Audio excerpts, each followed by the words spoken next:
ప్రియమైన వారలారా, ఈ సమయం చాలా ఆశీర్వాదకరమైన సమయం, చాలా దీవెనకరమైన సమయం. ఎందుకంటే దేవుని యొక్క వాక్యము వెల్లడైనప్పుడు వెలుగు కలిగింది. అంధకారంలో నుండి, చీకటిలో నుండి ఆశ్చర్యకరమైన దేవుని యొక్క వెలుగులోనికి మనం వచ్చాం. నీలో ఉన్నటువంటి వెలుగు చీకటి కాకుండా ఉండాలంటే నీవెప్పుడు దేవుని యొక్క వాక్యాన్ని చదువుతూ, ధ్యానిస్తూ, జ్ఞాపకం చేసుకుంటూ ఉండాలి. చేప నీళ్ళల్లో ఉన్నప్పుడు ఎలాగైతే సంతోషంగా ఉంటుందో, అలాగే దేవుని బిడ్డలు దేవునితో సహవాసం కలిగి ఉండాలి. మన సహవాసం అయితే తండ్రి అయిన దేవునితోనూ, ఆయన కుమారుడైన యేసుక్రీస్తు ప్రభువుతోనూ ఉంది. మనము దేవునితో సహవాసం చేయాలి. ఆదిమ సంఘము అపోస్తుల బోధలోను, ప్రార్థన చేయటంలోను, రొట్టె విరుచుటలోను, సహవాసం విషయంలోనూ వారు ఎడతెరిపి లేని వారుగా ఉన్నారు. కనుకనే వారి యొక్క ఆత్మీయ జీవితాలను మరి ప్రభువుకు నచ్చినట్లుగా వారికి వారు మలుచుకుంటూ వచ్చారు. మనం కూడా దేవుని వాక్యాన్ని జాగ్రత్తగా విన్నప్పుడు దేవుడు ఖచ్చితంగా ఆశీర్వదిస్తాడు. పరలోక రాజ్యము ఎలాంటిది? పరలోక రాజ్యము పొలములో దాచబడిన ధనము లాంటిది. ఒక వ్యక్తి పొలంలో డబ్బు ఉందని కనుగొన్నాడు. ఆ డబ్బుని స్వాధీనపరుచుకోవాలనుకున్నాడు. పొలములో దాచబడిన డబ్బుని సొంతం చేసుకోవాలి అంటే ఖచ్చితంగా ఆ పొలమును కొనాలి. ఆ పొలమును కొనటం కోసం అవసరమైతే తన దగ్గర ఉన్నదంతా కూడా అమ్మేసేసి ఆ పొలమును కొంటాడు. ఎందుకు అంటే ఆ పొలములో దాచబడిన ధనం ఉంది, ఆ పొలములో గొప్ప నిధి ఉంది. దేవుడు ఏమంటాడు? దాచబడిన ధన నిధులు మన కొరకు తెరుస్తాడంట. అది ఎవరికి తెలియదు, కానీ మన కొరకు దాచిపెట్టాడంట, ఫలానా సమయంలో ఇవ్వాలని. భూదిగంతముల వరకు సొత్తుని ఇస్తాడట. దాచబడిన ధనాన్ని దేవుడు ఇస్తాడంట. ఇక్కడ ఒక పొలంలో ధనం ఉంది. ఆ విషయాన్ని ఒక వ్యక్తి గుర్తించాడు, ఇంటికి వెళ్ళాడు. ఆ పొలంలో ఉన్న ధనాన్ని అంతా తీసుకోవాలంటే ఏం చేయాలి అంటే ఆ పొలం అతనిది కాదు, ఆ పొలంను కొనాలి. తడువులాడాడు, ఏదో ఒక విధంగా ఆ పొలం కొనాలనుకున్నాడు. ఎందుకంటే ఆ పొలంలో దాచబడిన ధనం ఉంది కనుక ఒక మనుష్యుడు దాన్ని కనుగొని దాచిపెట్టి అది దొరికిన సంతోషంతో వెళ్ళి తనకు కలిగినదంతా అమ్మి ఆ పొలమును కొనును. ఇక్కడ ఏం చేస్తున్నాడు? ఆ పొలమును కొంటున్నాడు. కొనే వ్యక్తి గ్రహించాడు. ఆ పొలంలో ఉన్నటువంటి ధనాన్ని దాచిపెట్టి అతను వెళ్ళి తనకు కలిగినదంతయు అమ్మి ఆ పొలమును కొన్నాడు. ఇక్కడ అమ్మాడు, కొన్నాడు, అమ్మాడు, కొన్నాడు. ఏ పొలమును కొన్నాడు? దాచబడిన ధనం ఉంది అక్కడ. ఆ విషయం గుర్తించాడు, ఆ విషయాన్ని అందరికీ దాచిపెట్టాడు. ఇతను వెళ్ళాడు, అతను కలిగిందంతా అమ్మాడు, తెచ్చి ఆ పొలమును కొన్నాడు. ఇప్పుడు అతనికి ఆ పొలం ముఖ్యమా, పొలంలో ఉన్న ధనం ముఖ్యమా? పొలంలో ఉన్నటువంటి ధనము నిష్ప్రయోజనమైన దాన్ని అమ్మాడు, ప్రయోజనమైన దాన్ని కొన్నాడు. ఉపయోగం లేని దాన్ని అమ్మాడు, ఉపయోగం కలిగిన దాన్ని కొన్నాడు. లోకంలో ఒక సామెత ఉంది, 100 రూపాయలు ఇచ్చైనా చెడుని తీసేసుకోవాలంట, 10 రూపాయలు ఇచ్చైనా మంచిని కొనుక్కోవాలి. అంతే కదండి. చెడుని ఎంత ఇచ్చైనా దూరం చేసుకోవాలి, మంచిని ఎంత ఇచ్చైనా కొనుక్కోవాలి. అలాగే ఈ లోకములో ఉన్నటువంటి దాన్ని నువ్వు అమ్మి పరలోక రాజ్యాన్ని నువ్వు కొనుక్కోవాలి. ఎలా కొనుక్కోవాలి? జక్కయ్య ఉన్నాడు, యేసు ప్రభువును సొంత రక్షకుడిగా అంగీకరించాడు. యేసు ప్రభువే సాక్షాత్తు జక్కయ్య గృహానికి వెళ్ళాడు.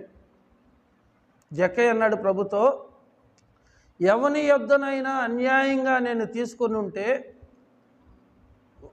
రూపాయికి 4 వంతులు నేను చెల్లిస్తాను అని చెప్పి తన ఆస్తిలో సగభాగం బీదలకు ఇచ్చాడంట.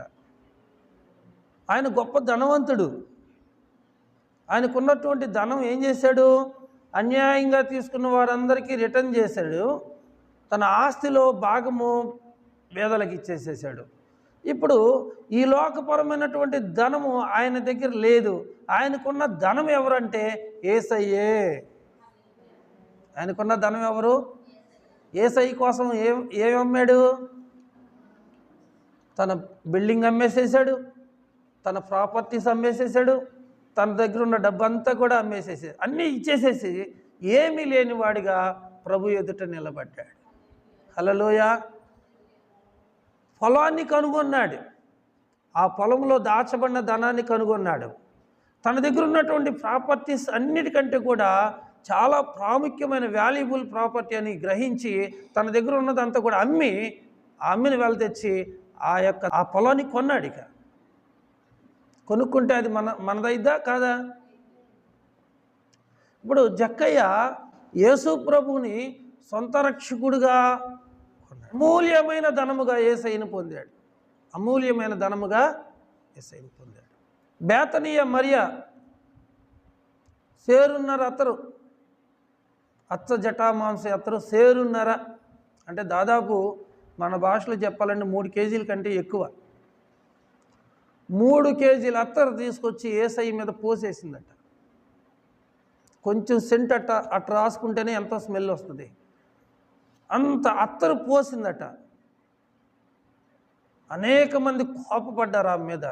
ఇంత ఖరీదైనటువంటి అత్తర్ని నేలపాలు చేసింది. 300 దేనారాలు, 300 దేనారాలు అంటే దాదాపు ఆ రోజుల్లోనే 150 రూపాయలు ఖరీదైనటువంటి అత్తరు. అది చాలా ఖరీదైనటువంటి అత్తరు నేలపాలు చేసింది అని ఆమె మీద కోప్పడ్డారు. అయితే ప్రభు ఆమెను ప్రశంసించాడు. సువార్త ఎక్కడ ప్రకటించబడిద్దో అక్కడ ఈమె చేసినదంతయు ప్రశంసించబడినని మీతో నిశ్చయముగా చెప్పుచున్నాను. హల్లెలూయా. ప్రభు కొరకు ఎంత ఖర్చు పెట్టింది? తన ఆస్తి అంతా కూడా అత్తరుగా మార్చేసి ప్రభువుకు పోసేసిందంటే అంతగా ప్రేమించిందన్నమాట. తను ఏ విధంగా ఆస్తి సంపాదించుకుందో మనకు తెలియదు, కానీ చివరికి ఆ ఆస్తి ఏ విధంగా ఖర్చు చేసిందంటే యేసయ్య పని కొరకు పూర్తిగా ఖర్చు పెట్టేసేసింది. అమూల్యమైనటువంటి ధనముగా యేసయ్యను పొందుకుంది. పరలోక రాజ్యము పొలములో దాచబడినటువంటి ధనమును పోలి ఉన్నది. ఆ ధనాన్ని కనుగొన్న వ్యక్తి పరలోక రాజ్యాన్ని కొనుక్కోవటం కోసం తన దగ్గర ఉన్నదంతా కూడా అమ్మేసేసాడు. దేవుని పనికి మనం అన్ని విధాలా సిద్ధపడాలి. మీరు సిద్ధపడాలి, నేను కూడా సిద్ధపడాలి. ఒక విలువైంది మనకు దొరికినప్పుడు దాన్ని మనం సొంతం చేసుకోవాలనే తపన మనకు ఉండాలి. పరలోక రాజ్యము మళ్ళీ ఎలా ఉందంటే, ఒక ముత్యాల వ్యాపారి ఉన్నాడు. ఒక ముత్యాలు తెలుసు కదా, తెల్లగా ఉంటాయి, కలర్స్లో కూడా ఉంటాయి. లేకపోతే వజ్రాల వ్యాపారి అనుకోండి. వజ్రాలు బంగారం కంటే విలువైంది వజ్రం, తెల్లగా ఉంటుంది. ఈ మధ్య వజ్రాలు దొరుకుతున్నాయని పని పాట మానేసేసి చెట్లమ్మడి చేమలమ్మడి పడ్డారు మన ఊర్లో కూడా. వాళ్ళు వెళ్తే వెళ్ళారు, నన్ను ప్రార్థన చేయమంటున్నారు వజ్రాలు దొరకాలని. కష్టపడి బ్రతకాలి, అర్థమవుతుందా? లాటరీల వైపు, వజ్రాల వైపు దేవుడు ఇవ్వాలి మీకు. ఇక్కడ ఒక వజ్రాల వ్యాపారి ఉన్నాడు, ముత్యాల వ్యాపారి ఉన్నాడు. ఊరూరు తిరుగుతాడు, పట్టణం తిరుగుతూ ఉంటాడు. తన దగ్గర ఉన్న వజ్రాలు అమ్ముతూ ఉంటాడు, కొంటూ ఉంటాడు. అలా కొంటున్నప్పుడు ఆయనకి అమూల్యమైనటువంటి వజ్రం ఒకటి దొరికిందంట. మన భారతదేశంలో కోహినూర్ అనే ఒక డైమండ్, కోహినూర్ అనే ఒక వజ్రం ఉంది. దానికి ఉన్న పేరు ఇంకా దేనికి లేదు, కోహినూర్ అనే వజ్రం. మరి అలాంటి వజ్రం దొరికింది ఆ వ్యాపారికి. అప్పుడు అనుకున్నాడు ఆ వ్యాపారి, నా దగ్గర ఉన్నటువంటి వజ్రాలన్నిటిని అమ్మేసేసి ఆ వజ్రాన్ని కొనుక్కుందాం అనుకున్నాడు. అమూల్యమైనటువంటి ముత్యం ఆయనకి కనబడినప్పుడు దాన్ని సొంతం చేసుకోవాలని తపన, ఆకాంక్ష, ఆశ ఆయన కలిగింది. తన దగ్గర ఉన్న వజ్రాలన్నింటిని కూడా అమ్మేసేసాడు. 100 ఎకరాలు పండని భూమి ఉంది, సౌడు భూమి.